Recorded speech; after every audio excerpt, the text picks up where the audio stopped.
What if the sun started quietly dying? Not in 5 billion years, but right now. And the only thing standing between every living creature on Earth and total extinction was one man, alone, hurtling through space with no memory of who he is or why he's there. I'm FactSpark. Hit subscribe because this is exactly the kind of thing we break down here. That is the setup of Project Hail Mary.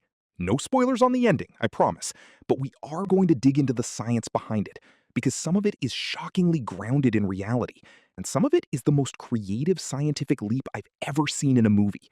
Let's go. First, who's behind this story? Project Hail Mary is a novel by Andy Weir, the same guy who wrote The Martian. And if you know The Martian, you already know what you're getting into. A writer who is absolutely obsessed with getting the science right. Weir isn't a scientist by training. He's a writer and former software engineer, but he treats physics, orbital mechanics, and the history of human spaceflight like a religion. He researches deeply and builds his stories around real science wherever he possibly can. The protagonist is Ryland Grace, played by Ryan Gosling. He wakes up completely alone inside a spacecraft. No memories, no idea who he is, no idea where he's going or why. Piece by piece, through flashes of memory, he starts to reconstruct the picture. And what he uncovers is enormous. Something is stealing energy from the sun.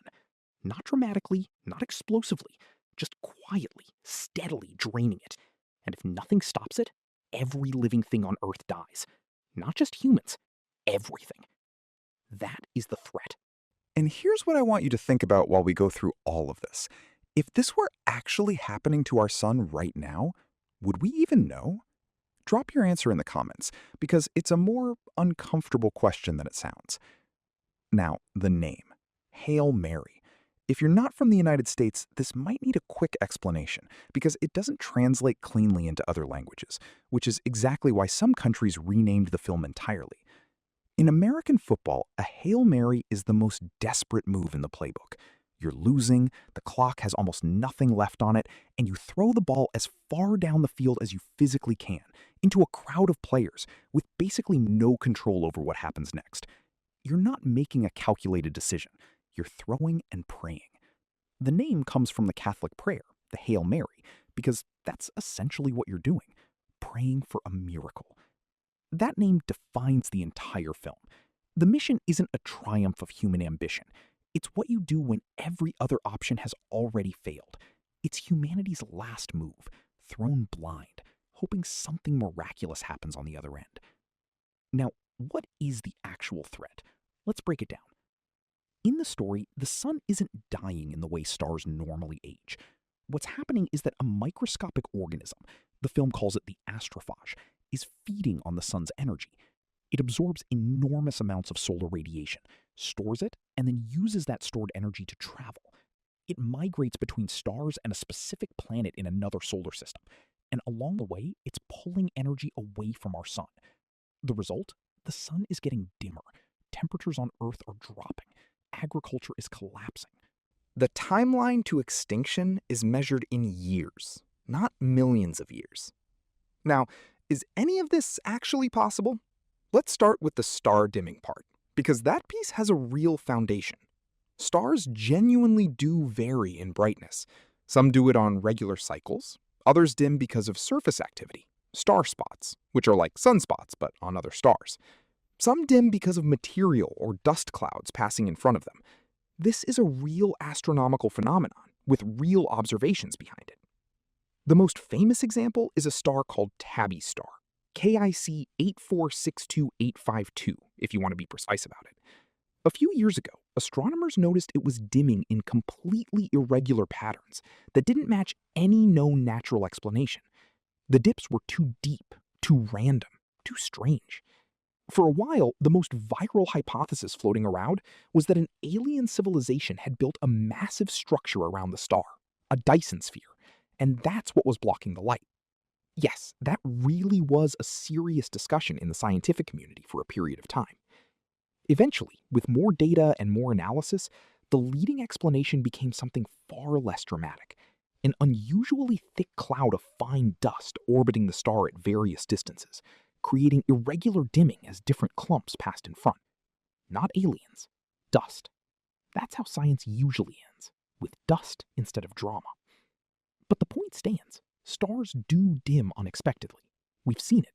We've had to explain it. The idea of something causing a star to lose brightness isn't fiction. It's documented astronomy. What is fiction is the biological mechanism behind it. Because here's where the story makes its biggest leap. The astrophage isn't just dust. It's alive. It's a microorganism that can survive in deep space, feed directly on a star's radiation, store that energy inside its body with almost perfect efficiency, and then use that stored energy as thrust to travel between star systems. Let's think about how wild that actually is. The first question is, can life survive in space at all? And the answer, perhaps surprisingly, is that certain microbes are extraordinarily tough. Experiments conducted near the International Space Station have exposed bacterial spores to the vacuum of space, to cosmic radiation, to extreme temperature swings, and some of them survived. Not for years, but for meaningful periods of time. The vacuum itself isn't automatically lethal to all life. What tends to be more destructive is ultraviolet radiation from the sun, which breaks apart the chemical structures that life depends on. So, surviving space? There's a real conversation to be had there. But surviving near a star, and not just surviving, but actively feeding on it and storing that energy, that's where the biology stops having any precedent. The hottest environments where life has been found on Earth, organisms called hyperthermophiles, max out at around 120 degrees Celsius. Near a star, you're dealing with conditions that are many orders of magnitude more extreme than that.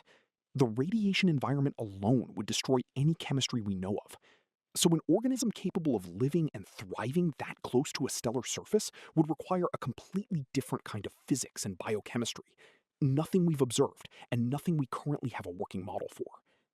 And then there's the energy storage problem, which is actually the hardest part of all. Life on Earth doesn't store energy the way a battery does. Your cells don't have a reservoir of power sitting inside them waiting to be released. What they do is shuffle energy through a long chain of chemical reactions, passing electrons between molecules, using compounds like ATP to move tiny packets of energy from one process to another. It's incremental, controlled, and relatively modest in scale. That system works beautifully for keeping a human being alive, but it is nowhere near capable of storing the kind of energy density required to propel a spacecraft between star systems. The astrophage essentially operates as a living fuel cell with perfect efficiency. It absorbs radiation at stellar scales and releases it as directed thrust. That's not just a tough organism, that's a complete reinvention of what biology can be. Andy Weir himself has said in interviews that the concept came from thinking about extremophiles, from the hypothesis of panspermia, the idea that life can travel between worlds on rocks and debris, and from speculative astrobiology that imagines biochemistries not based on water. But even he acknowledges that the astrophage crosses the line from plausible speculation into necessary narrative invention. It had to exist for the story to work. Carbon, by the way, remains the overwhelming scientific favorite as the basis for life anywhere in the universe. Its ability to form complex, stable, flexible molecular chains is unmatched by any other element at the conditions most likely to support biology. Which brings us to the other organism in the film. Because the astrophage isn't the only non-human life in Project Hail Mary. There's another one, and this one is intelligent. The protagonist eventually encounters an alien. Not a humanoid alien. Not the classic large-headed bipedal creature that shows up in most science fiction. This creature, called Rocky in the story, is built for a completely different world. High pressure, very low light, an atmospheric chemistry that is completely incompatible with human biology. Rocky and Grace cannot share the same air. They cannot exist in the same environment without protection. And the film actually commits to that, which is unusual. Think about how many science fiction films just assume that an alien from a completely different solar system can breathe Earth's atmosphere without any problem. Project Hail Mary doesn't do that. It treats the barrier between their environments as a real, practical engineering challenge, which is exactly what it would be. The real-world astronomical backstory behind Rocky is fascinating, and also a bit sad. Andy Weir based Rocky's home planet on a candidate exoplanet that astronomers believed they had detected orbiting the star 40 Eridani A, a star about 16 light-years from Earth. When the book was being written, the detection seemed real. Headlines called it a potential super-Earth, roughly twice the size of our planet, orbiting within or near the habitable zone with a period of around 42 days. The problem is that a study published in 2024 concluded the signal was almost certainly not a planet at all. The detection method used, called the radial velocity method, which measures how much a star wobbles as something gravitationally tugs on it, couldn't distinguish between a true planetary orbit and the natural activity of the star's own surface.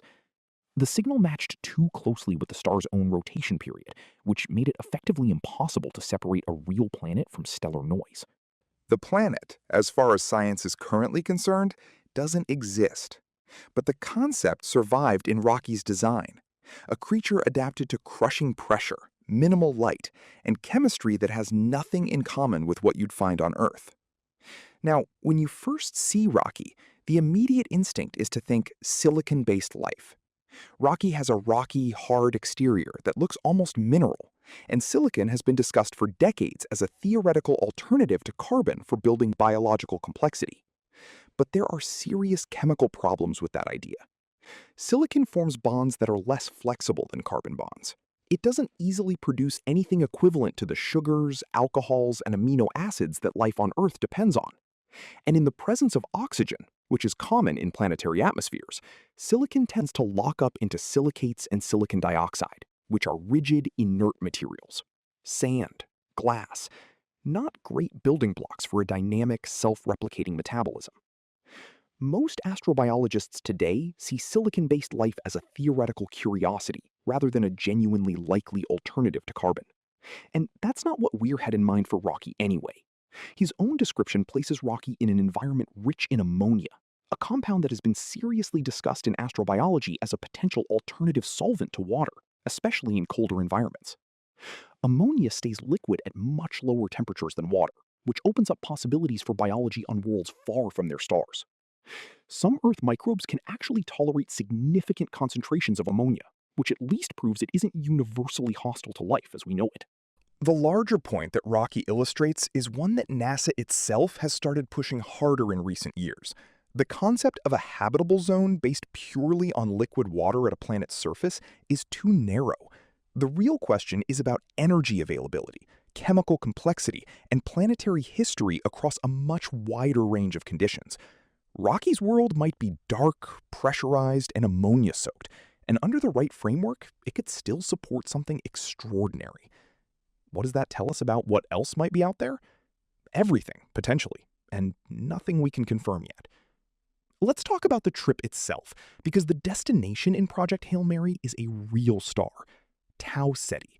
It's one of the closest sun-like stars to Earth, sitting at about 11.9 light-years away. That is genuinely nearby by cosmic standards. It's one of the stars that astronomers have studied seriously for decades as a candidate for hosting habitable worlds. But 11.9 light-years is still an almost incomprehensible distance for human technology.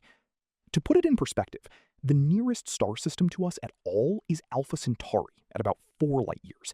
With the fastest spacecraft ever built by humans, reaching Alpha Centauri would take tens of thousands of years. Nobody is going to Tau Ceti anytime soon. In the story, the astrophage solves the propulsion problem. Because the organism can store and release stellar energy with extraordinary density, it can be used as fuel. The ship in the film achieves roughly 0.92 times the speed of light, 92% of light speed. At that velocity, the math works out cleanly. 11.9 divided by 0.92 gives you approximately 12.9 years as measured from Earth. That matches almost exactly what the novel describes, the protagonist waking up roughly 13 Earth years after launch. But here's where it gets interesting, and this is where Einstein enters the picture. At 92% of the speed of light, time doesn't pass at the same rate for the people on the ship as it does for people back on Earth. This is called time dilation, and it's not science fiction.